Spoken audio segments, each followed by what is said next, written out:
आश्चर्य ये है कि उनके जीवन में भी ये रिजल्ट नहीं है। नहीं है ना? हम सब भगवान का भोग लगाकर तो खाते हैं, लेकिन ये रिजल्ट नहीं है जो अभी मैंने आपको गिनवाए थे। कहाँ गड़बड़ है, कहाँ भूल है, थोड़ा सा अगर आप समझने के लिए राजी होंगे तो आपको बात समझ में आ जाएगी। और मैं कहती हूँ कि 5 से 7 दिन के अंदर आपको रिजल्ट आ जाएगा। जो रिजल्ट आपको 50 साल में नहीं आया, वो रिजल्ट आपको 5 से 7 दिन के अंदर आ जाएगा। जानना चाहेंगे? हम सभी लोग घर में भोग लगाते हैं, तो कैसे लगाते हैं मैं आपको बता देती हूँ। सबके घर में एक भगवान की बढ़िया थाली होती है, सुंदर सी।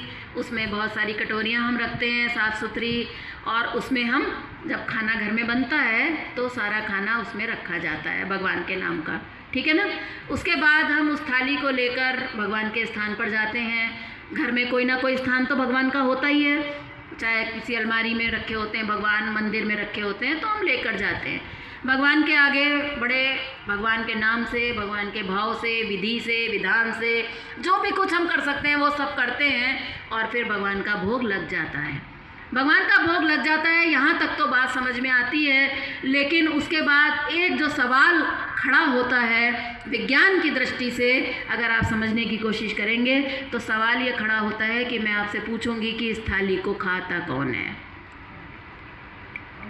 कौन खाता है? घर में ही खा लेते हैं ना सब लोग। आपको लगता है कि ये क्या, ये उचित है? आप कहेंगे बिल्कुल उचित है, भगवान का भोग लग गया, प्रसाद है। जब प्रसाद है तो कौन खाएगा? हम ही खाएंगे।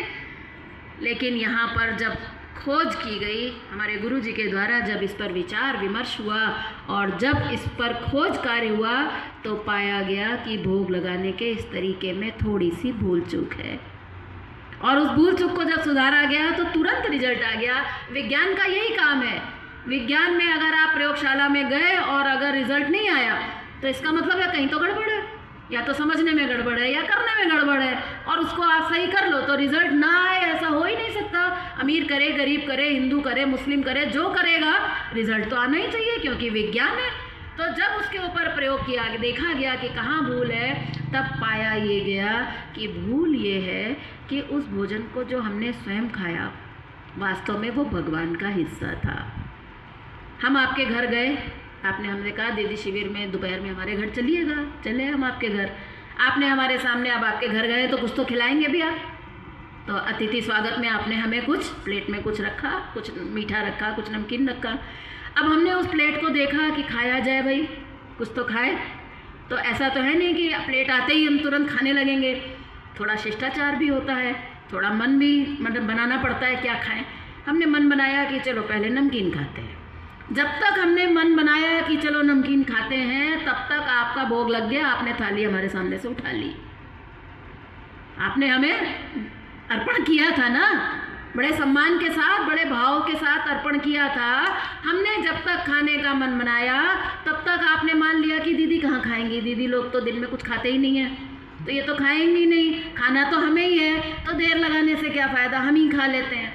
आपने वो थाली उठाई, हमारे सामने बैठ के ही आपने खा भी ली, हम देखते ही रह गए। मैं आपसे पूछती हूँ कि ये मेरा सम्मान है कि ये मेरा अपमान है? बस थोड़ी सी यहीं पे भूल हो रही है। अगर आपने हमारा हिस्सा